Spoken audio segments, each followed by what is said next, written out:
Good evening everyone, most welcome to your own channel right on. ਜਿਹੜੇ ਵੀ students math master cadre की तैयारी कर रहे हैं ਜਾਂ करना चाहते हैं वो बहुत ईजीली इस चैनल तो जो है अपनी तैयारी कर सकते हैं। और अज आप डिस्कस करन लगे हाँ last class of the 24th chapter which is vector space. And after this class अपना सिलेबस की हो जाएगा टोटली कंप्लीट हो जाएगा। एंड फिर देखते हैं आप रेगूलरली अपन जो क्लासेस ने 5 PM लगदियाँ ने, ठीक है, वही कंटिन्यू चलदियाँ रहनगियाँ। तो उन्होंने जो लिंक है वो तुहानू टैलीग्राम ग्रुप के सेंड किया जाता है। टैलीग्राम ग्रुप का जो लिंक है वो तुहानू डिस्क्रिप्शन के मिल जाएगा। इस लास्ट क्लास के एक लास्ट टॉपिक रह गया अपना वैक्टर स्पेस का which is rank and nullity. तो रैंक एंड नलिटी में डिस्कस करना है, रैंक एंड नलिटी, ठीक है जी। चलो फिर बिना टाइम वेस्ट किए स्टार्ट करते हैं। सब्सक्राइब कर लियो जो हाल तक नहीं किया, शेयर कर दो, लाइक कर दो, ठीक है। चलो रैंक सब तो पहले तो डिस्कस करते हैं रैंक बारे कि रैंक की चीज़ होंगी है, ठीक है जी। हुण देखो लैट मेरे को की है कोई भी दो है मेरे को इत्थों शुरू करते हैं। मेरे को कोई भी दो वैक्टर स्पेसिस है, मेरे को कोई भी दो वैक्टर स्पेसिस है। This is my first vector space and this is my second vector space. Field दोनों का सेम होगा, कोई भी डाउट ये है नहीं। और ये भी मेरे को की है एक वैक्टर स्पेस है, ठीक है जी। और ये भी मेरे को की है एक वैक्टर स्पेस है, ठीक है। हुण ये जो आउटपुट है ओबवियसली अगर मैं इन्हों के उपर की लग रही है एक ट्रांसफॉर्मेशन लग रही है विच इज़ टी, ठीक है। और इधर मेरे को V1 पुट करो, V2 पुट करो, V3 पुट करो, up to so on Vn put करो, तो मेरे को इधर आउटपुट आ रही है which is W1 W2 W3 up to so on Wn। तो मतलब जब मैं V1 पुट कर दी तो W1 आ जाती है, V2 पुट कर दी W2 आ जाती है, V3 पुट कर दी W3 आ जाती है, Vn पुट कर दी तो Wn आ जाती है, ठीक है। तो हुण ये अपने को की है इन्हां दे विच आपां की करते हैं जो मेरे को इमेजिज आईयां ने इन्हां इमेजिज का आपां एक अलग तो सैट बना लैंदे आ, ठीक है। और इसनों आपां एक नवा नाम दे दिंदे आ आर, ठीक है। तो यह मेरे को की बन गया एक अलग तो मैंने सैट बना लिया कि इमेजिज का, ठीक है, जो कि मेरे को आ रही सी तो उन्होंने मैंने एक नवा नाम दे दिता विच इज़ आर। तो जोड़ा ये आर ऑफ टी है ये मेरे को कि इक्वल है, ये मेरे को W के एलीमेंट्स ने जो W के विच बिलोंग करते हैं सच दैट वो किहड़े एलीमेंट्स होंगे जो कि इमेज होंगे इसकी, मतलब इन्हां दी इमेज होंगे, ठीक है जी। फोर सम जो मेरे को V है वो किहदे विच बिलोंग करता होएगा, V दे विच बिलोंग करता होगा।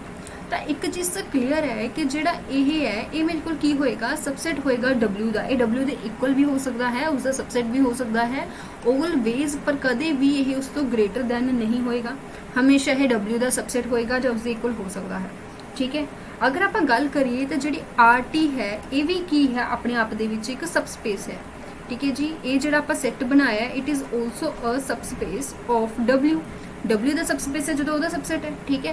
हुण ये कन्फ्यूज होने की लड़ नहीं कि फील्ड कड़ा बनेगा, फील्ड सेम बनेगा, F फील्ड सब का सेम ही रहेगा, कोई वो पजल होना नहीं आप। तो जोड़ा ये RT की आप गल कर रहे हैं इन्ने टाइम तो इसनों आप की बोलते हैं, इसनों आप बोलते हैं रेंज स्पेस, इसनों आप की बोलते हैं जी रेंज स्पेस बोलते हैं, ठीक है। और इस रेंज स्पेस दे विच डायमेंशनस भी होणगियां। तो डायमेंशनस ऑफ रेंज स्पेस नूं आपां की बोलते हैं रैंक बोलते हैं, रैंक ऑफ टी। और इस रैंक को तुसीं डिनोट किवें करदे हो, जिवें तुसीं रैंक नूं डिनोट करदे हुंदे हो रो दे नाल उवें ही इसनूं डिनोट किया जाता है, कुछ भी इहदे विच डिफरेंट नहीं है, ठीक है। तो समझ गए होंगे, डेफिनेशन तुहानूं समझ आ गई होगी, नहीं समझ आई तो आप एक बार रिपीट कर लैंदे आ ताकि आपां नूं समझ आ जाए। तो आपने की पढ़िया, आपने पढ़िया कि लैट मेरे को की है दो वैक्टर स्पेसिस हैगियां ने, ठीक है। तो ओबवियसली उन्होंने उपर कोई ना कोई ट्रांसफॉर्मेशन लग रही होगी तो इमेजिज बन रही होंगियां। तो जो इमेजिज बन रही होंगियां उन्हों का मैंने अलग तो एक सैट बना लिया which is known as RT। तो RT मेरे को की सैट है, इमेजिज का सैट है, ठीक है। हुण ये RT की होएगा सबसेट होएगा W का हमेशा, और जोड़ा RT है ये सबस्पेस भी होगा, ठीक है। इसनों आपां किस नाम नाल जानते हैं, इसनों आपां बोलते हैं रेंज स्पेस। और जो इस रेंज स्पेस दी डायमेंशनस होंदियां ने उसनों आपां रैंक ऑफ टी बोलते हैं। हाँ, तो पहली गल तो आपां नूं समझ आना चाहिए कि रैंक ऑफ टी है की, ठीक है जी।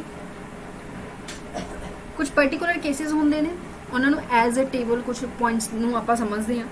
हुण आपां ने गल कीती कि जिहड़ा R ऑफ टी है that is always a subset of W। तो मतलब जा तो R ऑफ टी W के इक्वल होएगा ਜਾਂ R ऑफ टी W तो की होएगा ग्रेट सबसेट होएगा। क्लियर जी चीज़ सिंपल। ਆਹੀ ਦੋ ਚੀਜ਼ਾਂ ਬਣਦੀਆਂ ਨੇ, ਗ੍ਰੇਟਰ ਤਾਂ ਹੋ ਨਹੀਂ ਸਕਦਾ। ਠੀਕ ਹੈ, ਤਾਂ ਮਤਲਬ ਆਹੀ ਦੋ ਚੀਜ਼ਾਂ ਨੇ ਜਿਹੜੀਆਂ ਬਣਦੀਆਂ ਨੇ। ਤਾਂ ਜੇਕਰ ਤਾਂ ਤੁਹਾਡੇ ਕੋਲ ਆਰ ਆਫ ਟੀ ਜੋ ਹੈ ਉਹ ਡਬਲਿਊ ਦੇ ਇਕੁਅਲ ਹੈ, ਮਤਲਬ ਸਾਰੇ ਦੇ ਸਾਰੇ ਜਿਹੜੇ ਸੈੱਟ ਨੇ ਉਹ ਸਾਰੇ ਦੇ ਸਾਰੇ ਐਲੀਮੈਂਟਸ ਨੇ ਉਹ ਇਮੇਜ ਬਣਾ ਰਹੇ ਨੇ, ਤਾਂ ਮਤਲਬ ਟੀ ਮੇਰੇ ਕੋਲ ਕੀ ਹੋ ਗਿਆ, ਟੀ ਇਜ਼ ਔਨ ਟੂ। ਠੀਕ ਹੈ, और जेकर थोड़े को आर जो है वो की है सबसेट है, मतलब कोई ना कोई इदा का एलीमेंट है जो इमेज नहीं बना रहा, तो मतलब टी मेरे को की हो गया इंटू हो गया, क्योंकि आप आर टी की लै रहे हैं, आर टी लै रहे हैं, वो इमेजिज का सैट लै रहे हैं। तो मतलब जेकर उसका सबसेट है तो मतलब कोई ना कोई एलीमेंट होएगा जो इमेज नहीं बना रहा होगा, राइट। तो ऑन टू या इंटू हो गया, सिंपल। तो इस केस के विच तुहाडे कोल की हो गया, जेकर तुसीं रैंक कड्ढण की कोशिश करोगे टी का, तो रैंक मेरे को किस इक्वल होएगा, डिमेंशनस ऑफ डब्ल्यू के इक्वल हो जाऊगा। क्यों, क्योंकि जो ऑन टू है सारे एलीमेंट सेम ने, तो जिन्नी इसकी डायमेंशनस होंगे उन्नी ही मेरे को की होएगा, रैंक होएगा। और इस केस के विच तुहाडे कोल जिहड़ा रैंक ऑफ टी होएगा वो तुहाडे कोल लैस होएगा डायमेंशनस ऑफ डब्ल्यू तो इन्होंने एज अ पॉइंट तुसीं याद रखना है। अच्छा, एक होर पर्टिकुलर केस बनता है, वो पर्टिकुलर केस किहड़ा बनता है, वो पर्टिकुलर केस अपने कोल बनता है कि जेकर तुहाडे कोल आर ऑफ टी सिर्फ तो सिर्फ एक ही एलीमेंट का सैट बने, दैट इज इत्थे डब्ल्यू आएगा, दैट इज जीरो, मतलब सारियां दी इमेज सिर्फ एको ही एलीमेंट आ रही है विच इज जीरो। अगर सब दी इमेज सिर्फ एको ही एलीमेंट आ रही है विच इज जीरो, तो वो अपने कोल किहड़ी ट्रांसफॉर्मेशन हो जाती है, वो तो अपने कोल फिर जीरो ट्रांसफॉर्मेशन हो जाती है। अगर जीरो ट्रांसफॉर्मेशन हो जाती है तो आपको पता है कि जीरो अगर अपने कोल बन रहा है तो उसके बेसिस की होणगे, तो फिर एम्पटी सैट हो गया। अगर वो एम्पटी सैट हो गया तो जो रैंक होएगा वो हुण किहदे इक्वल हुंदा, डायमेंशनस दे इक्वल हुंदा है। और डायमेंशनस मेरे को एम्पटी सैट दियां किन्नियां होणगियां, जीरो, तो मतलब रैंक कितना होएगा उसका, टी होएगा। तो मतलब जेकर मेरे को ये चीज़ है तो मेरे को ये रिजल्ट आपां नूं पता होना चाहिए। ठीक है जी, हुण अगे बढ़ते हैं। ये तो असीं रैंक, हुण आपां गल करते हैं नल स्पेस बारे, नलिटी बारे। ठीक है जी, तो देखो लेट मेरे को की है, लेट मेरे को की है, दो मेरे को हैगे हैं वैक्टर स्पेसिस, एक वी है और एक की है डब्ल्यू है। सिमिलरली इधर मेरे को यह की है वी है, ठीक है जी, और इधर मेरे को की है डब्ल्यू है, और इन्हों के कोई ना कोई ट्रांसफॉर्मेशन लग रही है विच इज टी ट्रांसफॉर्मेशन। तो इत्थे एक एलीमेंट जरूर होगा, इत्थे एक एलीमेंट जरूर होगा विच इज जीरो, जिस दी इमेज मेरे को इधर वाले सैट दी जीरो बनेगी, क्योंकि आपां नूं ऑलरेडी पता है कि ये चीज़ जो है it is always equal to this. ये तो आप ऑलरेडी रिजल्ट पढ़िया होया, तो 110% ऑलवेज होएगा ही होएगा। हुण जिहड़े बाकी एलीमेंट्स रह गए, बाकियां दी इमेज हो भी सकती है जीरो आवे और हो भी सकती है जीरो ना आवे। तो मतलब जिहड़े बाकी दे एलीमेंट्स होणगे V1 V2 अप टू सोन है ना, तो उन्हां दी इमेज हो सकता है जीरो आवे, हो सकता है जीरो ना आवे। तो आपां इत्थे की करदे हां, एक सैट बना लैंदे हां और इस सैट नूं नाम दिंदे हां आपां NT दा। मतलब NT हुण मेरे को की हो गया, NT मेरे को एक सैट है और इस सैट दे विच किहड़े एलीमेंट्स ने, इस सैट दे विच V वाले एलीमेंट्स ने जो किहदे विच बिलोंग करते हैं, V दे विच बिलोंग करते हैं। और ये सिर्फ आपां ओही V लैणे हैं जिन्हां दी इमेज मेरे को दूसरे सैट दी जीरो आ रही है। ठीक है, मतलब सिर्फ वही एलीमेंट्स जिहड़े कि दूसरे सैट दी जीरो बना रहे हैं, क्योंकि ये एटलीस्ट होरां दा तां मैनूं पता नहीं, पर यह जीरो एलीमेंट हमेशा इनकलूड होएगा ही होएगा। तां करके आपां कह सकते हैं कि जिहड़ा यह है ये की होएगा, नॉन एम्पटी सैट होएगा ऑलवेज, कदे भी यह सैट एम्पटी हो ही नहीं सकता, ऑलवेज यह की होएगा, नॉन एम्पटी सैट होएगा।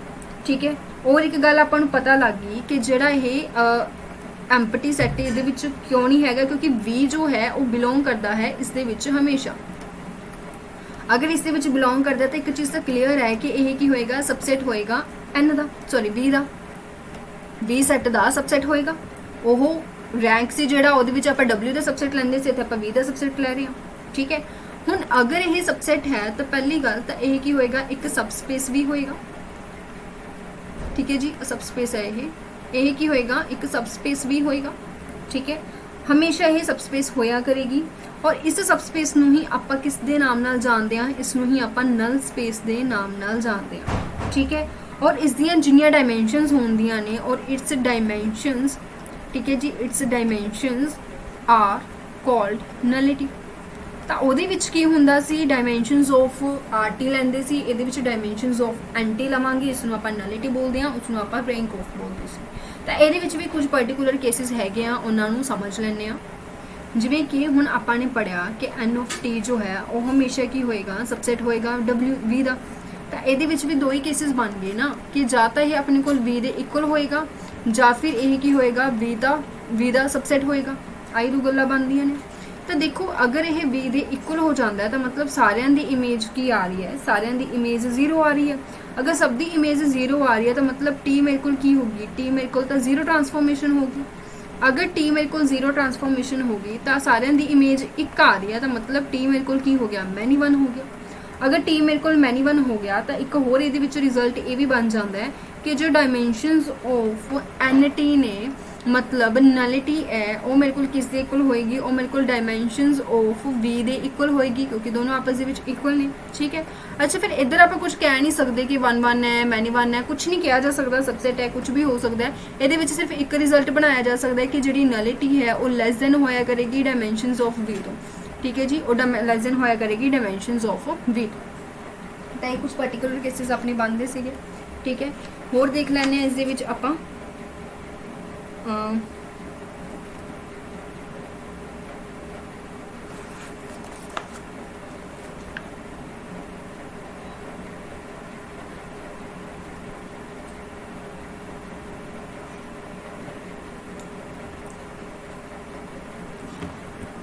होर इस दे विच अपने कोल की रिजल्ट आ जाता है कि अगर तुहाडे कोल इफ तुहाडे कोल टी की आ गया 1 1 आ गया। हुण जेकर टी 1 1 है तो मतलब एक दी इमेज एक होएगी, एक दी इमेज एक दा मतलब की हो गया, मतलब सिर्फ 0 दी इमेज 0 होगी। ठीक है, हुण एदा मतलब की हो गया, अगर सिर्फ 0 दी इमेज 0 है तो मतलब टी मेरे कोल की हो गया, नॉन सिंगुलर हो गया। अगर टी मेरे को नॉन सिंगुलर है तो मतलब मेरे को एन ऑफ टी दे विच सिर्फ एक ही एलीमेंट आऊगा। वो केड़ा एलीमेंट आऊगा, वो मेरे को आऊगा 0 एलीमेंट ऑफ वी। ठीक है जी, वो मेरे को आऊगा 0 एलीमेंट ऑफ वी क्योंकि 1 1 है, एक तो ज़्यादा इमेजेस हो नहीं सकदियां। ठीक है, तो यदा मतलब अपने को इत्थे जो बेसिस ने वो बेसिस मेरे को किन्नियां हो गया, बेसिस ऑफ एन टी एम्प्टी सैट दियां बेसिस किन्नियां हुंदियां, खाली हुंदा होता तो मतलब इहदियां जो नलिटी होगी वो नलिटी मेरे को मतलब डायमेंशनस किन्नियां होणगियां 0।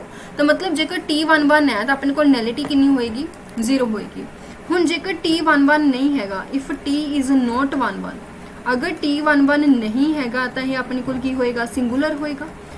अगर सिंगुलर है तो आपको ये तो नहीं पता कि अपने को जो डायमेंशन नलिटी है वो किन्नी होएगी, बट एक चीज़ जरूर कह सकते हैं कि जी नलिटी है वो की होएगी ग्रेटर दैन 0 होएगी।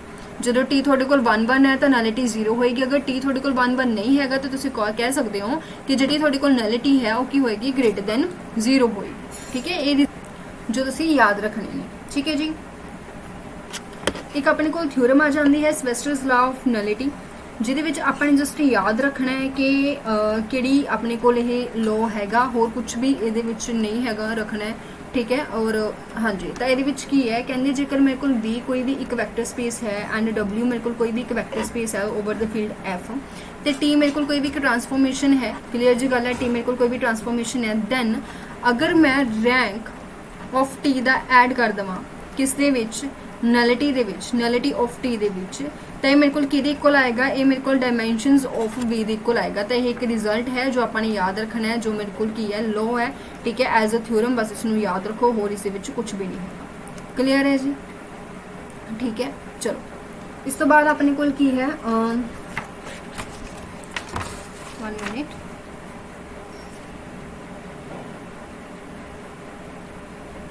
देख लेने होर इस विच की है। क्लीयर है जी? तो इस अपने को रैंक तो नलिटी वाला जो टॉपिक है वो टॉपिक भी कंप्लीट होंगे और इस तो बाद अपने को इन्ना कुछ है नहीं। ठीक है, तो जड़ियाँ चीज़ां काफ़ी ज़्यादा इंपॉर्टेंट से आप सारियां डिस्कस कर लेना। टॉपिक अपना इत्थे कंप्लीट हो गया। स्टिल अपने को एक होर छोटा जिहा इंपॉर्टेंट जिहा रिजल्ट बन जाता है ये ही। ठीक है, और ये अपने को बन जाता है कि अगर थानू डायमेंशनस पूछ लिया जांदियां ने किस दी 1 मिनट डायमेंशनस पूछ लिया जांदियां ने वी एंड डब्ल्यू दियां, तो तुसीं इसनू dimensions of W into dimensions of V दे नाल रिप्रजेंट कर सकते हो। तो इसनू एज अ फॉर्मूला कह लो, एज अ रिजल्ट कह लो, इंपॉर्टेंट है, कई बार पूछ लिया जाता है तो पता होना चाहिए। ठीक है जी, ओके। होर अपने को इस दे विच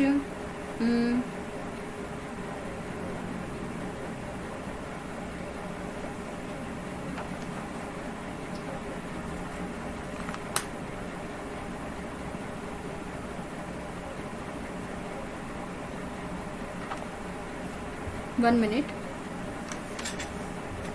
डेट्स इट। ठीक है जी, इत्थे अपना सारा का सारा जो सिलेबस है वो कंप्लीट होंदा है, सारा टॉपिक कंप्लीट होंदा है वैक्टर स्पेस का। ठीक है। आप MCQs कर रहे हैं ਹੁਣ ਰੈਗੂਲਰਲੀ ਆਪਣੀਆਂ ਕਲਾਸਿਸ ਸਿਰਫ MCQs ਦੀਆਂ ਹੀ ਲੱਗਣਗੀਆਂ, ਠੀਕ ਹੈ। ਟੈਸਟ ਸੀਰੀਜ਼ ਕੋਸ਼ਿਸ਼ ਕਰਾਂਗੇ ਤੁਹਾਨੂੰ ਥੋੜੀ ਜਿਹੀ ਇਨਫੋਰਮੇਸ਼ਨ ਦਵਾਂਗੇ, ਉਹ ਸਾਰਾ ਕੁਝ ਅਲੱਗ ਵੀਡੀਓ ਬਣਾ ਕੇ ਤੁਹਾਨੂੰ ਇਨਫੋਰਮੇਸ਼ਨ ਦੇ ਦਿੱਤੀ ਜਾਏਗੀ। ਸੋਚ ਰਹੀ ਹਾਂ ਮੈਂ ਮਈ ਦੀ ਸਟਾਰਟਿੰਗ ਦੇ ਵਿੱਚ ਆਪਾਂ ਟੈਸਟ ਸੀਰੀਜ਼ ਸਟਾਰਟ ਕਰੀਏ। ਹੁਣ ਉਹ 1 ਤੋਂ ਵੀ ਹੋ ਸਕਦੀ ਹੈ, 2 ਤੋਂ ਵੀ ਹੋ ਸਕਦੀ ਹੈ, 3 ਤੋਂ ਵੀ ਹੋ ਸਕਦੀ ਹੈ, ਮੇਰੇ ਟਾਈਮ ਦੇ ਉੱਪਰ ਡਿਪੈਂਡ ਕਰਦਾ ਹੈ। ਸੋ ਉਹਦੀ ਇਨਫੋਰਮੇਸ਼ਨ ਤੁਹਾਨੂੰ ਅਲੱਗ ਤੋਂ ਇੱਕ ਪਾਰਟਿਕੂਲਰ ਵੀਡੀਓ ਬਣਾ ਕੇ ਦੇ ਦਿੱਤੀ ਜਾਏਗੀ, ਠੀਕ ਹੈ। ਬਾਕੀ ਸ਼ੇਅਰ ਜ਼ਰੂਰ ਕਰ ਦਿਓ ਆਪਣੇ ਫਰੈਂਡਸ ਦੇ ਨਾਲ ਕਿ ਹਾਂਜੀ ਦੇਖੋ ਇੱਥੇ ਤੁਹਾਨੂੰ ਪੂਰਾ ਸਿਲੇਬਸ ਜੋ ਹੈ ਕੰਪਲੀਟਲੀ ਮਿਲ ਜਾਏਗਾ, ਆਪਣੀ ਤਿਆਰੀ ਤੁਸੀਂ ਆਰਾਮ ਨਾਲ ਕਰ ਸਕਦੇ ਹੋ। ਸਬਸਕ੍ਰਾਈਬ ਕਰ ਲਓ ਜੇਕਰ ਫਸਟ ਟਾਈਮ ਆਏ ਹੋ ਤਾਂ। MCQs ਦੇ ਕਲਾਸਿਸ ਜ਼ਰੂਰ ਅਟੈਂਡ ਕਰੋ, ਪ੍ਰੈਕਟਿਸ ਹੁੰਦੀ ਰਹੇਗੀ, ਠੀਕ ਹੈ। ਦੈਨ ਕਮੈਂਟ ਸੈਕਸ਼ਨ ਦੇ ਵਿੱਚ ਰਿਸਪੌਂਸ ਜ਼ਰੂਰ ਦਿਓ ਜੀ। ਸ਼ੁਕਰੀਆ ਤੁਹਾਡਾ ਸਭ ਦਾ, ਥੈਂਕ ਯੂ।